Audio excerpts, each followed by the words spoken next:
Hello class 4। आज हम करेंगे पाठ 15 दो बैलों की कथा। झूरी के पास दो बैल थे, हीरा और मोती। दोनों में बहुत प्यार था। वे नांद में एक साथ मुंह डालते और एक ही साथ हटाते। झूरी उनके चारे पानी का बड़ा ध्यान रखता था। वह कभी भूल कर भी उन्हें मारता पीटता नहीं था। पशु भी प्यार का भूखा होता है। वह भी झूरी को बहुत चाहते थे। जूरी की पत्नी का भाई गया एक बार हीरा और मोती को कुछ दिन के लिए अपने गांव ले जाने लगा। बैलों को बड़ा आश्चर्य हुआ कि वह उन्हें क्यों और कहाँ लिए जाता है। रास्ते में उन्होंने उसे बहुत तंग किया। मोती बाएं भागता तो हीरा दाएं। इस पर गया ने उन्हें बहुत पीटा। घर पहुंचकर उसने उसके सामने रूखा सूखा भूसा डाल दिया और उन्होंने उसे सूंघा तक नहीं। रात होने पर दोनों बैलों ने वहां से भाग जाने का निश्चय किया। उन्होंने जोर लगाकर रस्सियां तोड़ डाली और भाग निकले। सुबह होने पर जब जूरी ने उन्हें थान पर खड़ा देखा तो वह सब कुछ समझ गया और प्यार से उन पर हाथ फेरने लगा। परंतु जूरी की पत्नी उन्हें देखकर जल भुन गई। उसने उसके सामने रूखा सूखा भूसा डाल दिया। फिर भी वह खुश थे। अगले दिन गया फिर आया। इस बार वह उन्हें गाड़ी में जोत कर ले चला। रास्ते में मोती ने चाहा कि गाड़ी गड्ढे में ढकेल दें, पर हीरा समझदार था। उसने गाड़ी संभाल ली। जैसे तैसे गया घर पहुंचा। अब गया ने उसे उनसे बड़ा सख्त काम लेना शुरू किया। वह उन्हें दिन भर हल में जोतता, जब तब उन्हें मारता पीटता। शाम को घर लाकर मोटे मोटे रस्सों से बांध कर उनके सामने रूखा सूखा भूसा डाल देता। वह लाचार निगाहों से एक दूसरे को देखते रहते। गया के घर में एक छोटी सी लड़की रहती थी। वह बोल बैलों की दुर्दशा देखती तो उसे बुरा लगता। वह रात को चुपके से उन्हें रोटी खिलाती। दोनों बैल उसके प्यार के सामने अपनी मार और अपमान भूल जाते। एक दिन मोती रस्सी को चबाकर तोड़ने की कोशिश कर रहा था। वह लड़की आई और उसने दोनों बैलों को खोल दिया। दोनों वहां से भाग निकले। थोड़ी देर बाद जब गया को पता चला तो वह भी उनके पीछे दौड़ा, पर उन्हें पकड़ ना सका। अब हीरा और मोती आजाद थे। रास्ते में उन्हें एक सांड मिला। वह उनकी ओर लपका तो हीरा मोती के होश उड़ गए। भागना बेकार था, इसलिए दोनों ने साहस से काम लिया। सांड ने आकर हीरा पर वार किया तो मोती ने उस पर पीछे से सींगों से चोट की। सांड घबराया। वह किसी एक को तो मार कर कचूमर निकाल देता, पर यहाँ दो थे। मिलकर काम करने में बल है। दोनों ने मिलकर सांड को भगा दिया। मोती कुछ दूर उनके पीछे दौड़ा, पर हीरा ने उसे दूर तक न जाने दिया। दोनों अब बड़े प्रसन्न थे। आगे चले तो रास्ते में मटर का खेत दिखाई दिया।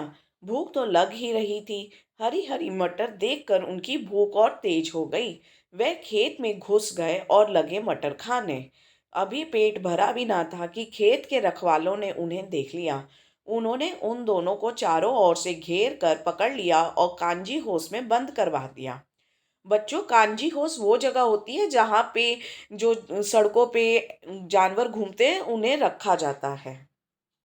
हीरा और मोती ने देखा कि कांजी होस में और भी कई जानवर थे। भैंसे, घोड़े, घोड़ियां, गधे, सबके सब कमजोर और दुबले पतले। वहां किसी के लिए न चारे का प्रबंध था न पानी का। यहाँ कहाँ आ फंसे, उन्होंने सोचा। रात हुई। मोती ने हीरा से कहा कि अगर दीवार तोड़ दी जाए तो बाहर निकला जा सकता है। उसने सींगों से दीवार गिराने का प्रयत्न किया। दो चार चोटों में ही थोड़ी सी दीवार गिर गई। उसका उत्साह बढ़ा तो उसने और जोर से चोट लगनी लगानी शुरू की।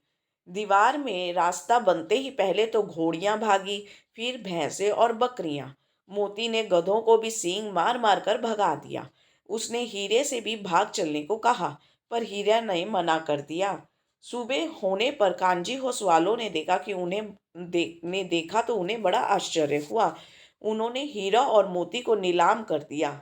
नीलाम में सबसे ऊंची बोली बोलकर एक व्यापारी ने उन्हें खरीद लिया। वह दोनों को लेकर अपने गांव की ओर चला। मार खाते खाते और भूख सहते सहते हीरा मोती बहुत कमजोर हो गए थे। उनकी हड्डियां निकल आई थी। भूख प्यास से व्याकुल बैलों में कुछ भी दम बाकी नहीं रहा था। वह चुपचाप व्यापारी के साथ चलने लगे। रास्ता उन्हें जाना पहचाना लगा तो न जाने कहाँ से दम आ गया। वह दोनों तेजी से भागे। आगे आगे दोनों बैल, पीछे पीछे व्यापारी। पर जब तक वह उन्हें पकड़े तब तक दोनों बैल अपने घर पहुंच चुके थे। बैलों को देखकर झूरी को बड़ी खुशी हुई। वह उनसे लिपट गया। इतने में व्यापारी भी वहां आ पहुंचा और उन्हें मांगने लगा। मोती ने आप देखा न ताब, वह व्यापारी पर झपटा। व्यापारी जान बचाकर वहां से भागा। झूरी की पत्नी भी भीतर से दौड़ी दौड़ी आई। उसने दोनों बैलों के माथे चूम लिए। अब बच्चों हम करेंगे इस पाठ का पाठ अभ्यास। सबसे पहले शब्दार्थ। नीलाम, बोली लगाकर बेचना। नांद, पशुओं को चारा डालने का लकड़ी या लोहे का बड़ा टब, खुरली। कांजी होस, जहां लावारिस व आवारा पशुओं को पकड़कर रखा जाता है। व्याकुल, बेचैन। भूसा, पशुओं का सूखा चारा। थान, वह स्थान जहां पशु बांधे जाते हैं। लाचार, मजबूर, बेबस। पढ़ो और करो। पहले क्या हुआ, फिर क्या हुआ। इस क्रम से नीचे लिखे वाक्यों के सामने प्रत्येक वाक्य की क्रम संख्या लिखो। तो सबसे पहले बच्चों इस पाठ में क्या हुआ था कि झूरी के पास हीरा और मोती नामक दो बैल थे। उसके बाद झूरी की पत्नी का भाई बैलों को अपने घर ले गया। दोनों बैल रात में रस्सी तोड़कर भाग आए। दूसरी बार गया बैलों को गाड़ी में जोतकर ले गया। छोटी लड़की ने दोनों बैलों को खोल दिया। खेत के मालिक ने दोनों बैलों को कांजी होस में बंद करवा दिया। एक व्यापारी ने दोनों बैलों को खरीद लिया। और सबसे आखिरी में हुआ, दोनों बैल व्यापारी के पास से भागकर घर वापस आ गए। अब हम करेंगे इस पाठ के प्रश्न उत्तर। बताओ। पेज 80। Question number 1। झूरी के पास कितने बैल थे, उनके नाम लिखो। झूरी के पास दो बैल थे, हीरा, मोती। Question number 2। बैलों के प्रति झूरी का व्यवहार कैसा था। उत्तर। बैलों के प्रति झूरी का व्यवहार बहुत अच्छा था। वह उनके चारे पानी का बहुत ध्यान रखता था, उन्हें बहुत प्यार करता था और उन्हें कभी भी मारता पीटता नहीं था। Question number 3। गया बैलों के साथ कैसा व्यवहार करता था। उत्तर। गया बैलों के साथ अच्छा व्यवहार नहीं करता था, उन्हें मारता पीटता था और खाने को भी रूखा सूखा भूसा डाल देता था। Question number 4। गया के घर दोनों बैल मार और अपमान कब भूल जाते थे। उत्तर। गया के घर में जब एक छोटी सी लड़की दोनों बैलों को रात को चुपके से रोटी खिलाती, तब वह दोनों उसके प्यार के सामने मार और अपमान को भूल जाते थे। Question number 5। मिलकर काम करने में बल है, यह किसने कहा। यह वाक्य इस पाठ के लेखक प्रेमचंद ने कहा है। Question number 6। कांजी होस की दीवार सींग मारकर किसने तोड़ी। कांजी होस की दीवार सींग मारकर मोती ने तोड़ी। Question number 7। कांजी होस वालों ने बैलों को किसे नीलाम कर दिया। उत्तर। कांजी होस वाले ने बैलों को एक व्यापारी को नीलाम कर दिया। Question number 8। हीरा और मोती अपने मालिक के पास किस तरह वापस आए। उत्तर। हीरा और मोती जब अपने नए मालिक व्यापारी के साथ चल रहे थे तो उन्हें रास्ता जाना पहचाना लगा, तो उनमें दम आ गया और वह दोनों तेजी से भागकर मालिक के पास आ गए। Question number 9। इस कहानी को पढ़कर हीरा और मोती के स्वभाव के बारे में लिखो। उत्तर। इस कहानी को पढ़कर प्रतीत होता है कि हीरा और मोती प्यार के भूखे थे और अपने मालिक के वफादार। अब हम करेंगे इन प्रश्नों के उत्तर 4 या 5 वाक्यों में लिखो। Question number 1। हीरा और मोती कौन थे। उत्तर। हीरा और मोती झूरी के दो बैल थे जिन्हें वह बहुत प्यार से रखता था। हीरा और मोती दोनों में भी बहुत प्यार था। वह दोनों खाते पीते भी एक संग थे। Question number 2। गया कौन था, वह बैलों को अपने घर क्यों ले गया। उत्तर। गया झूरी की पत्नी का भाई था और वह दोनों बैलों को अपने घर कुछ दिनों के लिए ले गया था। Question number 3। हीरा और मोती गया के घर क्यों नहीं रहना चाहते थे। उत्तर। हीरा और मोती गया के घर इसलिए नहीं रहना चाहते थे क्योंकि वह उन्हें प्यार से नहीं रखता था, मारता पीटता था तथा खाने को भी रूखा सूखा भूसा देता था।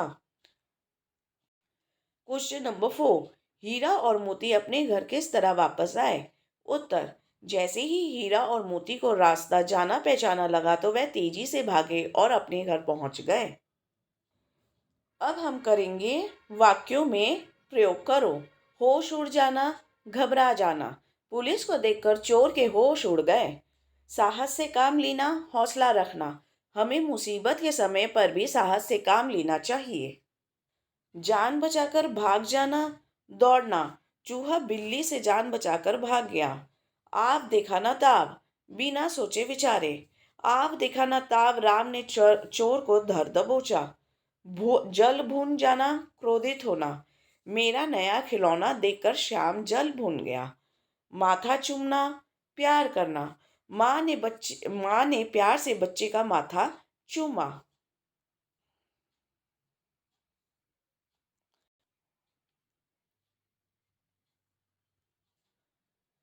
गया ने प्रयोगात्मक व्याकरण। ठीक है, चलिए। नंबर 1, गया ने उन्हें बहुत पीटा। घर पहुंचकर उसने उनके सामने रूखा सूखा भूसा डाल दिया। उन्होंने जोर लगाकर रस्सियां तोड़ डाली। वह रात को चुपके से उन्हें रोटी खिलाती। उपरोक्त वाक्य मतलब ऊपर लिखे हुए वाक्यों में पीटा, डाल दिया, तोड़ डाली तथा खिलाती से किसी काम का करने या होने का होना प्रकट होता है। यह शब्द क्रिया है। जब बच्चों हम कोई काम करते हैं ना, जैसे डाल दिया, तोड़ डाली, खा लिया, खेल लिया, इन सब शब्दों को हम क्रिया कहते हैं, यानी कि वर्ब। जिस शब्द में किसी काम का करने या होने का पाया जाए उसे क्रिया कहते हैं। अन्य उदाहरण, भागना, हटाना, सूंघना, पकड़ना, चबाना, जाना, देखना, गिरना, हंसना, मारना, उठना और बैठना। यह सारे शब्दों से कुछ काम होने का हमें पता चलता है, तो इसे हम क्या कहते हैं? क्रिया, वर्ब। इन वाक्यों में से क्रिया शब्द छांटिए। नंबर 1, गया बैलों के पीछे दौड़ा। क्रिया शब्द है दौड़ा। नंबर 2, सांड घबराया, घबराया।